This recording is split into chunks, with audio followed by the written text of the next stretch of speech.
Hello everyone. Today I am going to start our new chapter depreciation. So before I am starting our new chapter depreciation, I am going to tell you about manufacturing account. Some student get not clear about the manufacturing account. So जिन लोगों को अभी तक clear नहीं हुआ है सो उनके लिए आज मैं एक प्रॉब्लम ले रहा हूँ मैन्युफैक्चरिंग अकाउंट का जो हमने लास्ट लेक्चर के अंदर भी देखा था। सही है। सो आज जो प्रॉब्लम होने वाला है उससे आपको पता चलेगा कि मैन्युफैक्चरिंग अकाउंट के अंदर मैं आपको फिर से बता रहा हूँ कि इसके अंदर कौन सी पोस्टिंग होते हैं और क्या आता है। देखिए जब हम मैन्युफैक्चरिंग अकाउंट प्रिपेयर करते हैं तो उसके अंदर जो फर्म रिलेटेड मतलब जो हमारे फैक्ट्री रिलेटेड जो आइटम्स होते हैं उसकी पोस्टिंग हम क्या करते हैं मैन्युफैक्चरिंग अकाउंट के अंदर करते हैं। जैसे कि factory lighting, factory rent, raw material और purchases, WIP work in progress जो रिलेटेड वर्क से होता है, मतलब क्या जो एक्सपेंस भी है लेकिन जो रिलेटेड क्या है फैक्ट्री से है, वो सब जाता है मैन्युफैक्चरिंग अकाउंट के अंदर। सो उससे रिलेटेड आज हम एक प्रॉब्लम देखने वाले हैं तो आपको आगे जाके क्लियर हो सके। ठीक है। So let's start about our new problem, manufacturer account, final accounts.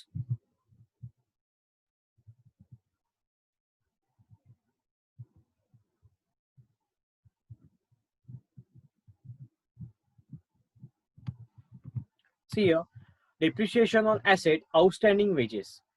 हमें प्रॉब्लम एक्चुअली लास्ट स्टार्ट जब किया था फाइनल अकाउंट उससे पहले हमने देखा था। सो जो बच्चों ने अटेंड नहीं किया है उनके लिए नया होगा। ठीक है। So following are some of items extend from the books of mister Mahesh as on 31st December 2014। Prepare manufacturing account and trading account. देखिए इसके अंदर कौन से अकाउंट हमें प्रिपेयर करने हैं, बेसिक अकाउंट से manufacturing account and trading account. जो ट्रेडिंग अकाउंट के बारे में आप सबको पता रहेगा, आप लोग ने 11 12 के अंदर फाइनल अकाउंट के अंदर प्रिपेयर किए होंगे। ठीक है। सो उसी रिलेटेड है। So for the year ending 31st December 2014 and also past closing adjustments. So हमें सबसे पहले क्या देखना है इसके अंदर, अकाउंट्स कौन से प्रिपेयर करते हैं। एडजस्टमेंट जो रिलेटेड है एडजस्टमेंट एंट्रीज उसको नहीं देखना, हमें सिर्फ पोस्टिंग देखना है उसकी पोस्टिंग कहाँ होती है जिसके अंदर आपको कंफ्यूजन है। ठीक है। सो फर्स्ट ऑफ ऑल दिया है पर्टिकुलर डेबिट साइड के अंदर दिया हुआ है stock as on first 14 raw material 14,700। After that work in progress दिया हुआ है WIP 6,650। After that finish goods दिया हुआ है, ठीक है, 10,850। सो जैसे कि मैंने अभी आपको बताया था कि रॉ मटेरियल, अभी रॉ मटेरियल मतलब क्या कि जो माल हम यूज करते हैं कुछ बनाने से पहले। ठीक है। सो हो जाएगा कहाँ पे, वो कहाँ पे बनता है, फैक्ट्री के अंदर बनता है। सही है। सो उसकी पोस्टिंग कहाँ पे होगी, मैन्युफैक्चरिंग अकाउंट के अंदर होगी। सही है। सो मैन्युफैक्चरिंग अकाउंट डेबिट साइड के अंदर आएगा। उसके बाद क्या है, वर्क इन प्रोग्रेस, ये भी होगा मैन्युफैक्चरिंग अकाउंट के अंदर। उसके बाद क्या दिया हुआ है, फिनिश गुड्स। फिनिश गुड्स का मतलब क्या होगा कि जो प्रोसेस थी वो पूरी फिनिश होगी, खत्म होगी। सो उसकी पोस्टिंग हमें करनी है डायरेक्टली ट्रेडिंग अकाउंट के अंदर।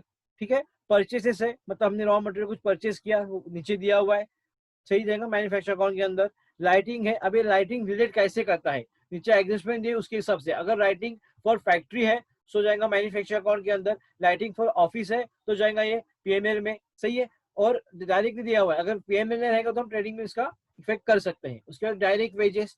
सही है। डायरेक्ट वेजेस कहाँ पे होता है, अगर हम वेजेस पे करते हैं, वेजेस किसे पे करते हैं, वर्कर को। वर्कर जॉब कहाँ करते हैं, मतलब काम कहाँ करते हैं वर्कर, वर्कर काम करते हैं फैक्ट्रीज के अंदर। सही है। रेंट सेम लाइक लाइटिंग, जहाँ पे उसकी पोस्टिंग बताई रहेगी। उसके बाद कैरेज ऑन परचेसेस है, प्लांट एंड मशीनरी है। सही है। Sales, repairs to plant, sale of scrap, इसकी हमें वन बाय वन क्या करनी है, अभी पोस्टिंग करके लेनी है, मैं आपको बताऊंगा। एडजस्टमेंट दिए गए इसके अंदर, stock as on 31st December 2014 और रॉ मटेरियल 11,340। ये क्या दिया हुआ है, closing of raw material, closing stock दिया हुआ है। उसके बाद में वर्क इन प्रोग्रेस दिया हुआ है 5,460। फिनिश गुड्स दिया हुआ है 12,670। Direct wages are outstanding, so wages के लिए क्या है, एडजस्टमेंट है 630। Machinery is to be depreciate, इसके अंदर क्या है, डिप्रिशिएशन है मशीनरी का, जो हम अगला चैप्टर देखने वाले डिप्रिशिएशन उसके ही बारे में, 10%। Okay. Office premises occupied 1/5 of the total area. The last one is lighting is to be charged 2/3 for factory, जैसे कि मैंने आपको बताया था लाइटिंग के अंदर। तो जितना दिया हुआ है 2/3 for factory, मतलब कहाँ पे जाएगा ये, मैन्युफैक्चरिंग अकाउंट के अंदर। और 1/3 फॉर ऑफिस को पे करना है, तो ये जाएगा हम लोग का डायरेक्टली, हम जैसे लेते हैं ट्रेडिंग के अंदर। अगर प्रॉफिट एंड लॉस अकाउंट होता तो इसकी पोस्टिंग कहाँ पे होती, प्रॉफिट एंड लॉस अकाउंट के अंदर। ठीक है। सो लेट्स स्टार्ट, हम प्रॉब्लम स्टार्ट कर रहे हैं। देखिए मैंने अकाउंट प्रिपेयर किया यहाँ पे, manufacturing account for the year ended 31st 12 2014, debit side credit side. सही है। उसके बाद में क्या दिया हुआ है, मैन्युफैक्चरिंग अकाउंट प्रिपेयर किया है। नेक्स्ट अकाउंट है अपना ट्रेडिंग अकाउंट। ठीक है। सो ट्रेडिंग अकाउंट, यहाँ पे भी इसकी डेट क्या है, 12/14, सही है। सो लेट्स स्टार्ट करते हैं हम प्रॉब्लम।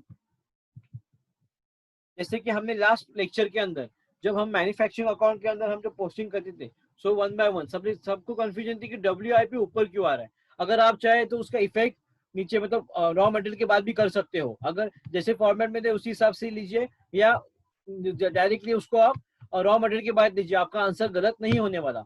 सो मैं यहाँ पे लिखा 2 क्या है, WIP जो है जैसे हम ले रहे उसी तरह लेंगे। इसके अंदर भी कितना दिया हुआ है WIP प्रॉब्लम के अंदर,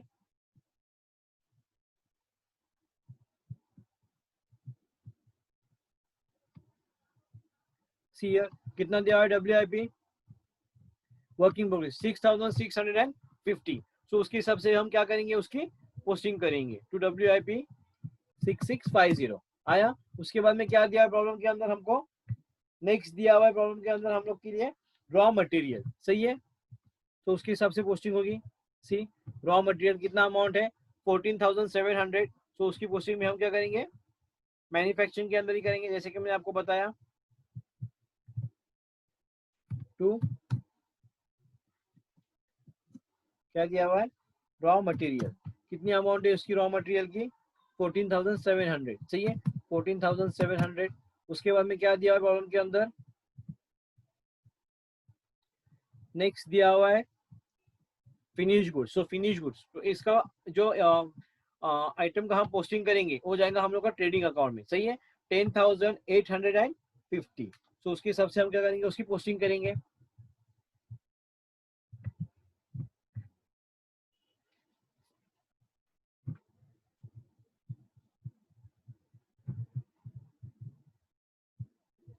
to opening stock of finish goods, कितना अमाउंट दिया है यहाँ पे 10,850, सही है। नेक्स्ट देखेंगे क्या दिया है प्रॉब्लम के अंदर, नेक्स्ट दिया हुआ है हम लोग को परचेसेस ऑफ रॉ मटेरियल, कितना दिया है परचेस ऑफ रॉ मटेरियल हम लोग को 59,500, सही है।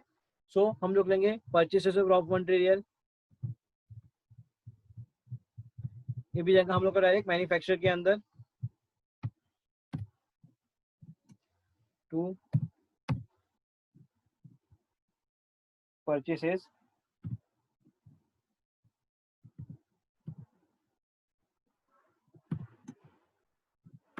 ऑफ RM, सही है। रॉ मटेरियल कितना दिया हुआ है इसकी अमाउंट 59,000।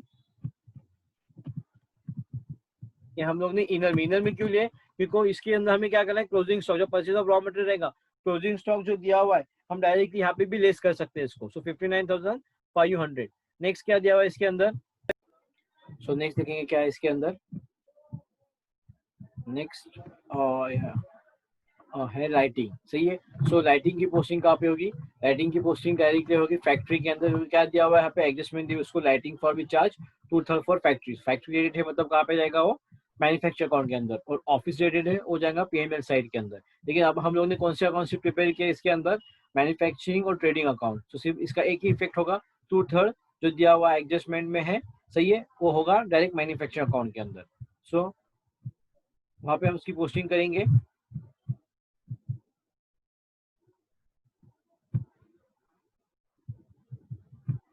क्या दिया हुआ है, 2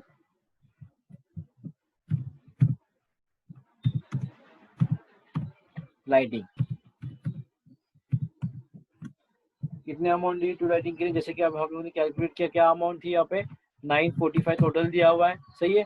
उन्होंने क्या बताया कि 2/3 उसको आप लोग को कैलकुलेट करना है। सो कितना आता है उसको 2/3 630, सही है। सो लाइटिंग का जो टोटल आया है वो है 630।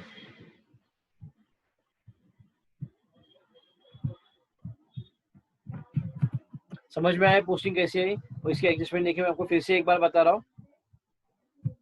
सबसे पहले क्या बताया उन लोग ने इस एडजस्टमेंट के अंदर, लाइटिंग ये जो ये जो दिया हुआ आइटम्स, तो उसके अंदर lighting is to be charge 2/3। 2/3 का मतलब क्या है कि फैक्ट्री के लिए लेना है। सो मैंने जैसे कि कहा था आपको कि जो भी फैक्ट्री रिलेटेड होगा वो उसकी पोस्टिंग हम करेंगे मैन्युफैक्चर अकाउंट के अंदर। सो 945 दिया हुआ है, सही है। सो 945 उसके बाद क्या होगा, तो 2/3 उसका जो पोर्शन है वो फैक्ट्री रिलेटेड होगा। सो 2/3 पोर्शन मतलब कितना आया उसका आंसर 630। सो 940 5 में से 630 क्या हो, जो पोर्शन है, जो अमाउंट है, हो जाएंगे लाइटिंग फॉर फैक्ट्री के लिए, ठीक है। और रिमेनिंग पार्ट जो है वो जाएगा पीआईएमएल में, लेकिन हम लोग पीआईएमएल यहाँ पे अकाउंट प्रिपेयर नहीं किए, तो इसका एक ही इफेक्ट करेंगे हम लोग 630, सही है। और जो ये अमाउंट दी हुई है 630, हम लोग ने क्या किया, लाइटिंग के लिए उसको वहाँ पे यूज किया, सो 630 उसका हम इफेक्ट करेंगे, जैसे कि आप लोग ने अभी किया है पोस्टिंग 630, सही है। सो नेक्स्ट देखेंगे क्या दिया हुआ है।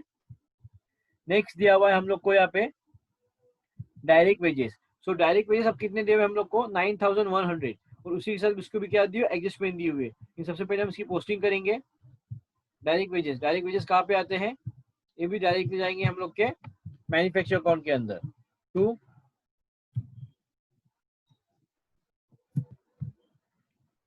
डायरेक्ट वेजेस, सही है। टू डायरेक्ट वेजेस कितने अमाउंट है, 9100, सही है। और उसके साथ उसमें एडजस्टमेंट दी हुई है, तो उसके एडजस्टमेंट भी हम देखेंगे क्या दिया एडजस्टमेंट के अंदर। एडजस्टमेंट के अंदर दिया हुआ है हम लोग को आउटस्टैंडिंग दिया हुआ है, सही है। क्या आउटस्टैंडिंग दिया हुआ है, डायरेक्ट वेजेस आर आउटस्टैंडिंग 630, सही है। सो जैसे कि मैंने आपको बताया था कि आउटस्टैंडिंग हम हमेशा क्या करते हैं, इसको हम ऐड करेंगे। सो डायरेक्ट मटेरियल के अंदर आउटस्टैंडिंग क्या हो गए, ऐड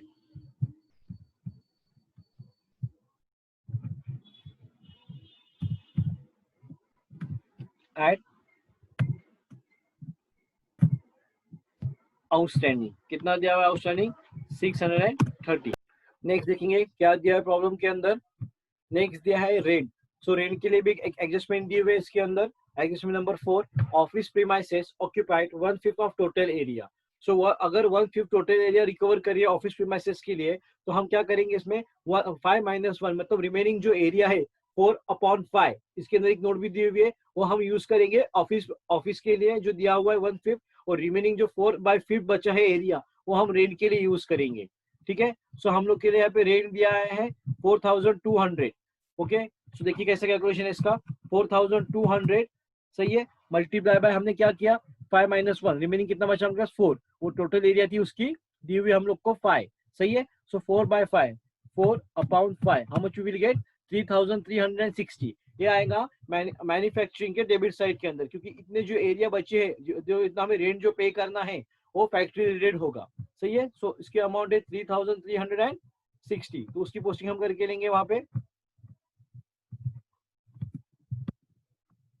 रेंट 3360, ओके। नेक्स्ट देखेंगे क्या दिया प्रॉब्लम के अंदर, कैरेज ऑन परचेज, सही है। Carriage on purchase ready to क्या परचेसेस, ये सो कहाँ पे जाएगा, ये भी जाएगा मैन्युफैक्चर अकाउंट के डेबिट साइड में 1050, ओके।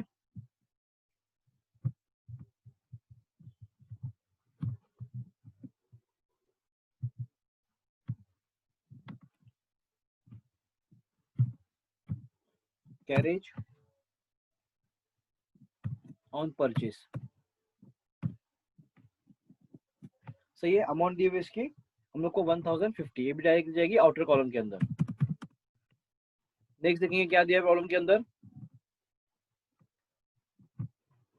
नेक्स्ट दिया हुआ है प्लांट एंड मशीनरी, सही है। अगर इसके हम डायरेक्टली यूज करते हैं प्लांट और मशीनरी का, तो इसके ऊपर डिप्रिसिएशन निकालना है हमको, इसलिए इसका इफेक्ट करके दिखाना होगा। अगर बैलेंस शीट होती तो ये जाता सीधा एसेट के अंदर, सही है। सो कितना दिया हुआ है प्लांट और मशीनरी डिप्रिसिएशन, हमें डिप्रिसिएशन का इफेक्ट दिखाना है, क्योंकि रिलेटेड टू क्या है, प्लांट एंड मशीनरी। जैसे कि मैंने आपको प्रॉब्लम के स्टार्ट में कहा था कि अगर फैक्ट्री रिलेटेड कुछ आइटम्स आती है तो उसके हमें पोस्टिंग जो है मैन्युफैक्चर अकाउंट के अंदर क्या होता है, शो करना पड़ता है। तो अगर इसके ऊपर भी डिप्रिसिएशन भी आया है, अगर हमने अभी बैलेंस शीट यहाँ पे नहीं ली, लेकिन उसका जो डिप्रिसिएशन हमें निकालना है उसका तो हम सेकेंड इफेक्ट करते हैं, सही है, जैसे कि हमने हमारी लास्ट प्रॉब्लम के अंदर किया था। तो उसी तरह इसके अंदर भी हमें क्या करेंगे, सिर्फ सेकेंड इफेक्ट दिखाना है। तो सेकेंड कैसा होगा, देखिए यहाँ पे क्या दिया हुआ एडजस्टमेंट के अंदर, machinery is to be depreciate, क्या है 10%, सही है। सो कितना दिया हुआ है अमाउंट, 49,000 दी हुई है।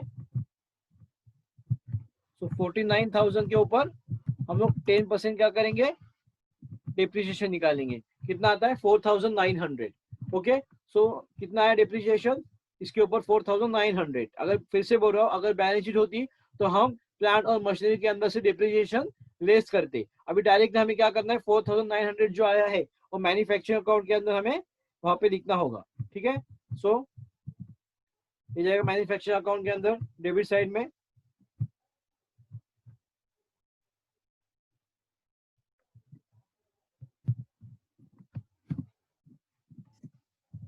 टू डेप्रिसिएशन अंडर क्या है, मशीनरी।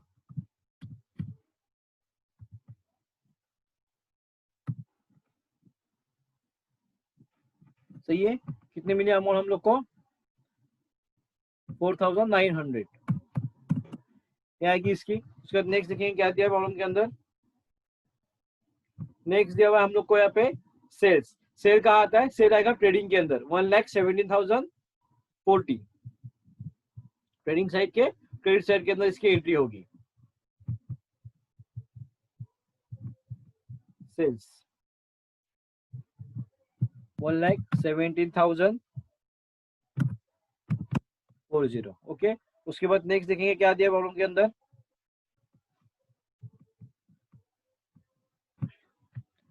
नेक्स्ट दिया हुआ है रिपेयर्स टू प्लांट। सही है, सो रिपेयर्स टू प्लांट ये भी कैसे रिलेट करता है, ये भी करता है मैन्युफैक्चरिंग अकाउंट से, क्योंकि रिलेट टू क्या है, फैक्ट्री है। सही है, कुछ जो रिपेयर्स का जो और प्लांट में जो रिपेयरेशन है, मतलब जो रिपेयर करना है, प्लांट कहाँ पे होते हैं, फैक्ट्रीज के अंदर। तो उसके हिसाब से हमें उसकी पोस्टिंग करनी है। रिपेयर्स टू प्लांट कितना है, 770। सो इसका भी जाएगा मैन्युफैक्चरिंग के डेबिट साइड के अंदर।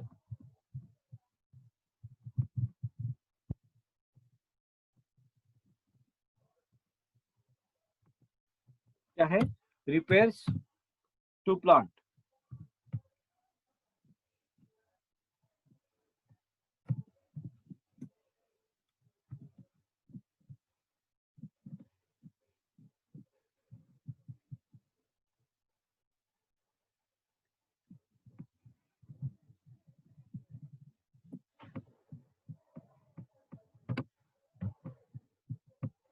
रिपेयर्स टू प्लांट कितने अमाउंट है इसकी, 770। ओके, सो उसके बाद नेक्स्ट देखेंगे क्या दिया प्रॉब्लम के अंदर।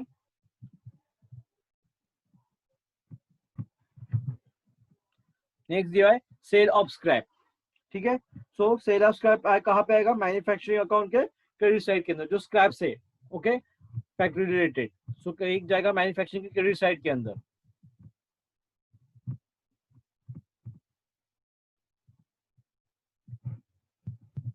By sale of scrap.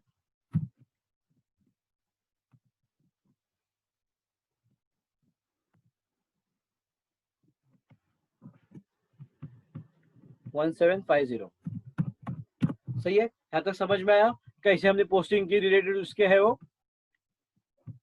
Next क्या, सो नेक्स्ट देखेंगे क्या दिया हुआ है इसके अंदर। नेक्स्ट दिया है स्टॉक ऑन 31 दिसंबर 2014 और रॉ मटेरियल कितना दिया हुआ है, 11,340। सही है, ये क्या होगा, हमें डायरेक्टली जो हमें मैन्युफैक्चरिंग अकाउंट दिया हुआ है, परचेसेस ऑफ रॉ मटेरियल, उसके अंदर से हम क्या करेंगे, लेस करेंगे closing stock of raw material. कितने अमाउंट दी प्रॉब्लम के अंदर हमको, अमाउंट दी हुई है 11,340। सही है, सो 11,340 यहाँ पे आएगा, 11,340। उसके बाद में इसके आउटर में निकालेंगे, कितनी अमाउंट आती है, 59,500 minus 11,340, how much we will get, 48,160। अभी हमने क्या किया, परचेज ऑफ रॉ मटेरियल यहाँ पे दिया हुआ है, साथ में रॉ मटेरियल दिया हुआ था ऊपर। सो परचेज ऑफ रॉ मटेरियल में से हमने क्या किया, जो क्लोजिंग स्टॉक जो पुराना हमारा रॉ मटेरियल था वो क्या किया, हमने लेस किया। सो आउटर में कितना मिला हम लोग को, 48,160। 48,160 इतना आता है आउटर के अंदर। उसके बाद में देखेंगे हम लोग नेक्स्ट क्या दिया हुआ प्रॉब्लम के अंदर। नेक्स्ट दिया हुआ है work in progress. Work in progress कितना दिया हुआ है, 5,460। ठीक है, ये जाएगा मैन्युफैक्चरिंग के क्रेडिट साइड के अंदर by closing stock of WIP। WIP कितना आया, WIP closing stock of WIP amount दी हुई है इसकी, इसको भी क्या अमाउंट है इसकी, अमाउंट दी हुई है 5,460। 5460। उसके बाद में लास्ट वन क्या दिया हुआ है प्रॉब्लम के अंदर, लास्ट वन दिया हुआ है प्रॉब्लम के अंदर हमको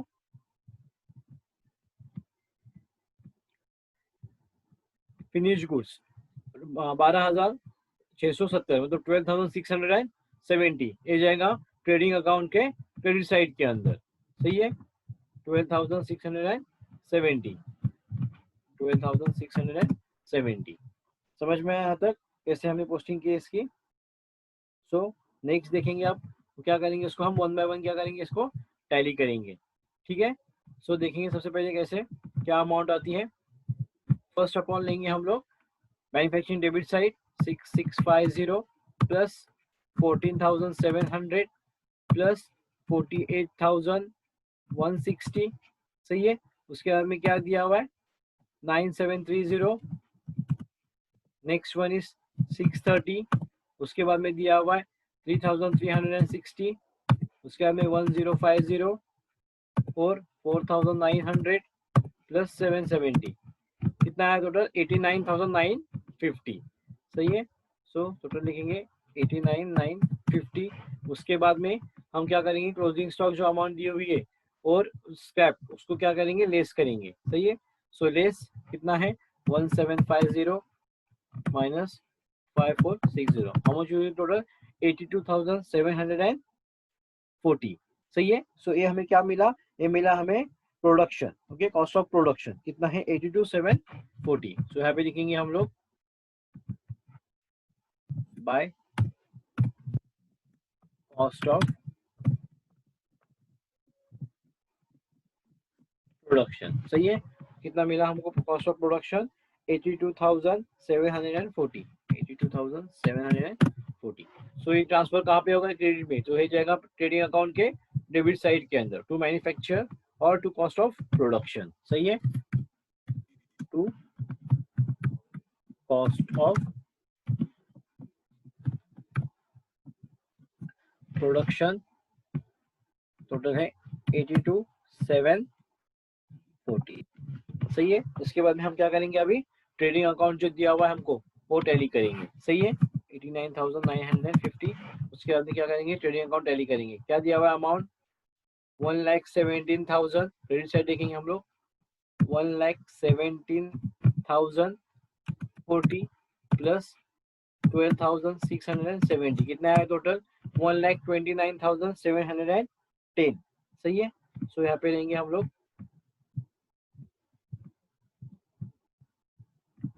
1,29,000 क्या दिया 1,29,710 710।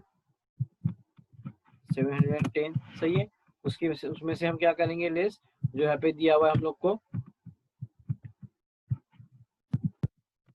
129,710 माइनस 10,850 माइनस 82,740 जो डिफरेंस मिला उसे हम क्या कहते हैं ग्रॉस प्रॉफिट। कितना मिला ग्रॉस प्रॉफिट 36,120। सो यहाँ पे लिखेंगे हम लोग टू ग्रॉस प्रॉफिट। सही है, कितना मिला 36,000। सही है, 36,120 सेम आया है 36,120।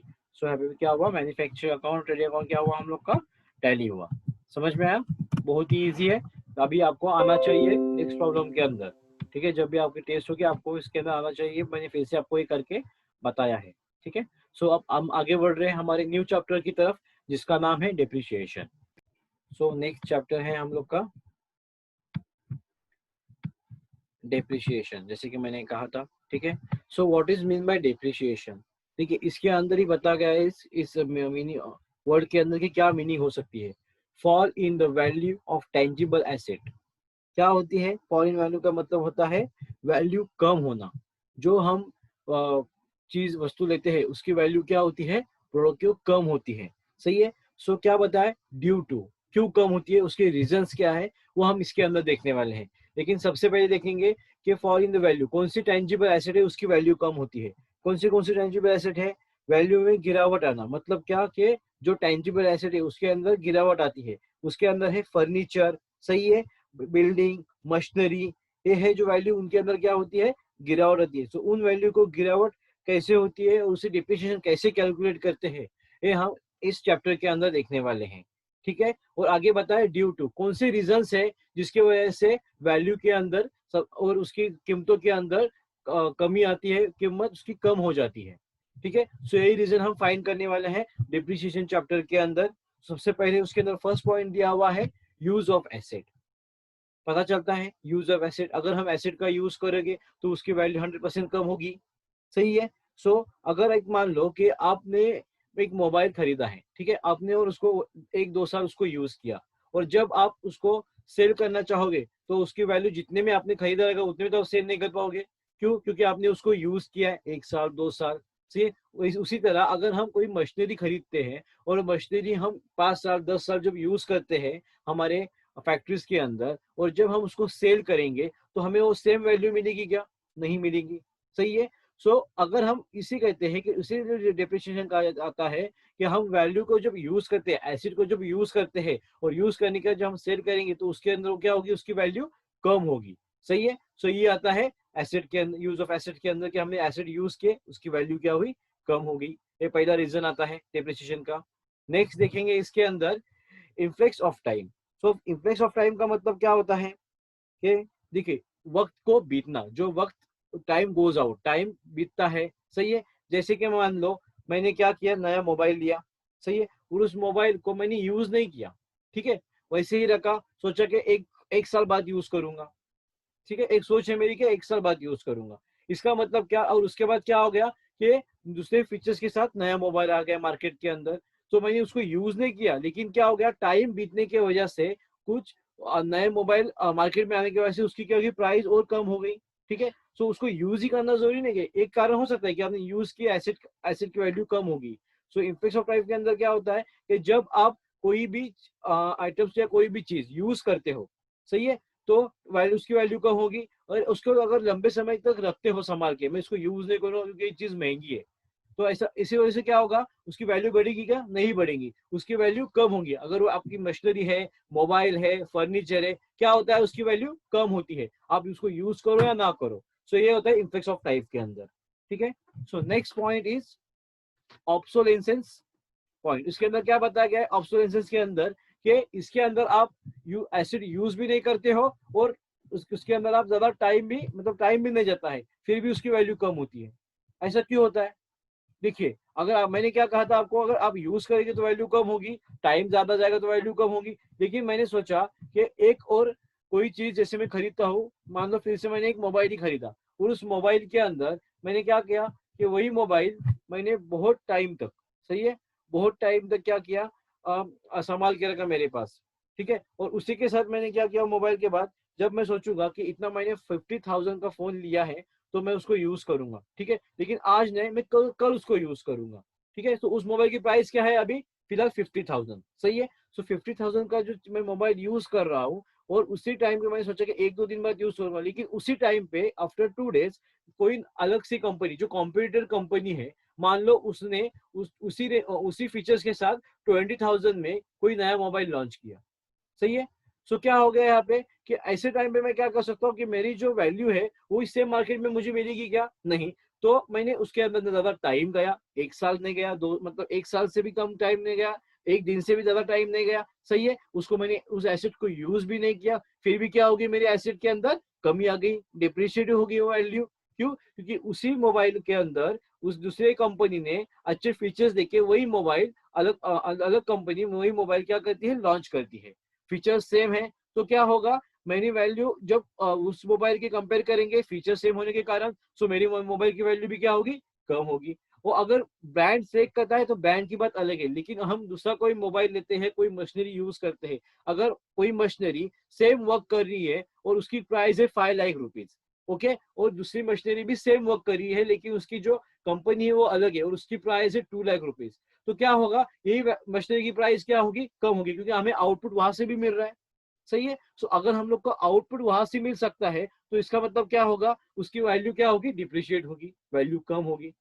सो यही आता है। देखिए फिर से एक बार मैं आपको बोलूंगा कि हम लोग जब एसेट यूज करते हैं तब उसकी वैल्यू कम होती है, वैल्यू डिप्रिशिएशन निकालते हैं उसके ऊपर। जैसे कि बात इफेक्ट्स ऑफ टाइम, ज्यादा समय बीतने के बाद भी क्या होता है, हमारी जो चीज की वैल्यू है वो कम हो जाती है, सही है। और ऑब्सोलेंसेस के अंदर क्या बताया गया है कि आप यूज करो या ना करो, ठीक है, उसको टाइम दो या उसको ज्यादा टाइम से रखो या मत रखो, लेकिन क्या होगा जब उसी फीचर्स के साथ, क्योंकि क्या होता है टेक्नोलॉजी में बढ़ोतरी होती है, न्यू न्यू इनोवेशन होते हैं, सही है। सो इनोवेशन आने के कारण वो मोबाइल की जो प्राइजेस है, वो मशीनरी की जो प्राइजेस है, अगर सेम कंपनी उसी फीचर्स के साथ दे रही है तो 100% कम होगी। सो ये होता है ऑब्सोलेसेंस के अंदर, ठीक है। सो डिप्रिसिएशन हम कैसे कैलकुलेट करते हैं, उसके अंदर क्या रीजंस है, हम आगे देखने वाले हैं, ठीक है। ये हो गया टेंजिबल एसेट के बारे में, ठीक है। और हम आगे देखने वाले हैं, सो नेक्स्ट पार्ट देखने वाले हैं हम एमोर्टाइजेशंस और डिप्लेशंस। सो एमोर्टाइजेशंस का मतलब क्या होता है, एमोर्टाइजेशंस का मतलब होता है फॉल इन वैल्यू ऑफ, और सेम डिप्रेशन भी होता है फॉल इन वैल्यू ऑफ। सो जैसे कि मैंने अभी हमने लास्ट पॉइंट के अंदर देखा था कि फॉल इन वैल्यू यहाँ पे भी सही वही होता है। तो उसके अंदर और इसके अंदर फर्क क्या है वो हम जानने वाले हैं, सही है। सो एमोर्टाइजेशन का मतलब ये होता है कि हमने देखा कि डिप्रिशिएशन का मतलब होता है कि जो टेंजिबल एसेट्स है उसके अंदर हम क्या करते हैं, वैल्यू को डिक्रीज करते हैं क्योंकि हम यूज करते हैं, सही है। सो इसके अंदर क्या होता है, इसके अंदर भी वैल्यू डिक्रीज होती है, लेकिन एमोर्टाइजेशन और डिप्रिशिएशन ये बहुत अलग कंसेप्ट है। इसके अंदर क्या होता है, इसके अंदर सिर्फ इंटेंजिबल जो एसेट है उसके अंदर क्या होती है, वैल्यू के अंदर गिरावट होती है, सही है। सो इसे हम डिप्रिशिएशन नहीं कहते, सही है, इसे हम कहते हैं एमोर्टाइजेशन। इसके अंदर क्या होता है, गुडविल होता है, सही है, कॉपीराइट से, पेटेंट से। सो इसके वैल्यू के अंदर जब गिरावट होती है तब उसे हम एमोर्टाइजेशन कहेंगे, ना कि हम डिप्रिशिएशन। ओके, सो नेक्स्ट है डिप्रेशंस। सो डिप्रेशंस के अंदर क्या होता है, हमने देखा अभी डिप्रेशंस के अंदर ऐसी चीजें जो नेचुरल रिसोर्सेस है, सही है, उसके अंदर क्या कमी आ जाना। सो ये होता है डिप्रेशंस के अंदर। नेचुरल रिसोर्सेस जैसे कि क्या, कोल माइन, कोयले की खान, उसके अंदर जब कमी आती है सो हम उसका इफेक्ट कहाँ कहते हैं, डिप्रेशन के अंदर कहते हैं, सही है। सो ये होता है डिप्रेशंस के अंदर। जैसे कि some assets are waste in character this due to extension of material they inform natural resources। जैसे कि मैंने कहा सच एज टाइम्स, जिसे जैसे उसके अंदर कमी आती है उसके अंदर जब हम जैसे ज्यादा से ज्यादा हम क्या करते हैं, उसको डिप्रिशिएट करते हैं उस वैल्यू को, उसके अंदर उसको कमी आने के कारण। सो उसके जो coils, oil wells, asset, this natural, इस सब रिसोर्सेज के कमी आने के कारण जो डिप्रेशन वैल्यू होती है वो हम लेंगे डिप्रेशन के अंदर। देखिए ये तीन अलग अलग कॉन्सेप्ट है समझने के लिए। जैसे कि मैंने पहले कहा डिप्रिशिएशन, उसके अंदर जैसे हमने देखा था कि कौन सी वैल्यू कम होती है, जो हम एसिड यूज करते हैं, जो ज्यादा टाइम जाता है। उसके बाद ऑब्सोलेंसेस होता है, मतलब क्या, नए फीचर्स के साथ कोई नया प्रोडक्ट आता है। और इसके अंदर क्या है, ये है इंटेंजिबल। इंटेंजिबल के एसिड क्या, इंटेंजिबल एसिड के अंदर आता है कि जब एमोर्टाइजेशन होता है, मतलब उसके अंदर वैल्यू के अंदर गिरावट होती है, तो डायरेक्टली एमोर्टाइजेशन के हिसाब से वो वैल्यू डिक्रीज होती है, सही है। और होता है डिप्रेशन, मतलब नेचुरल रिसोर्सेज के अंदर कमी आ जाना। ये होता है इन तीनों का फर्क, ठीक है। उसके बाद देखने वाले हैं हम लोग definition according to Carter's. Depreciation is gradual and permanent decrease in the value of an asset of any cause of whatsoever। इसका मतलब क्या होता है कि अलग अलग हिसाब से उसके अंदर जब परमानेंटली डिक्रीजेस, जो वैल्यू की जब गिरावट चालू होती है तो वो इजीली इंक्रीज नहीं हो पाती, लेकिन एक साथ ही वो डिक्रीज नहीं होती। मतलब क्या होता है इसके अंदर कि वैल्यू के अंदर गिरावट होती है, सही है। तो उसके अंदर क्या होता है कि हमने एक बार गिरावट, जैसे मैंने कहा एक बार हमें गिरावट होने चालू हो गई तो इंक्रीज होगी क्या जल्दी से, प्राइस नहीं होगी। वो वैल्यू क्या होती है, डिप्रिशिएट होती है, ठीक है, ईयर बाय ईयर डिप्रिशिएट होती है, ठीक है, कोई मंथ्स के बाद डिप्रिशिएट होती है।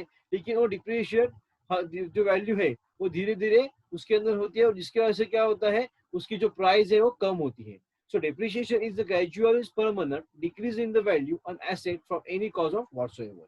ये है इसकी डेफिनेशन, ये ध्यान में रखिए, ठीक है। और हम जैसे जैसे हम आगे के चैप्टर देखने वाले हैं उसी हिसाब से आपको क्या रहेंगे, उसके ऊपर आप एग्जाम के लिए आपको क्वेश्चंस रहेंगे, ठीक है। आपको प्रॉब्लम्स नहीं आने वाले एक सेमेस्टर के अंदर। आपको जो आप इसके अंदर आप सीखने वाले हो जो एमसीक्यू क्वेश्चन, उसके ऊपर आपको एक सेम का पेपर होगा, ठीक है। सो ध्यान दीजिए, जो आपको समझ में नहीं आ रहा है वो मुझे मैसेज करके आप पूछ सकते हो। Okay, thank you.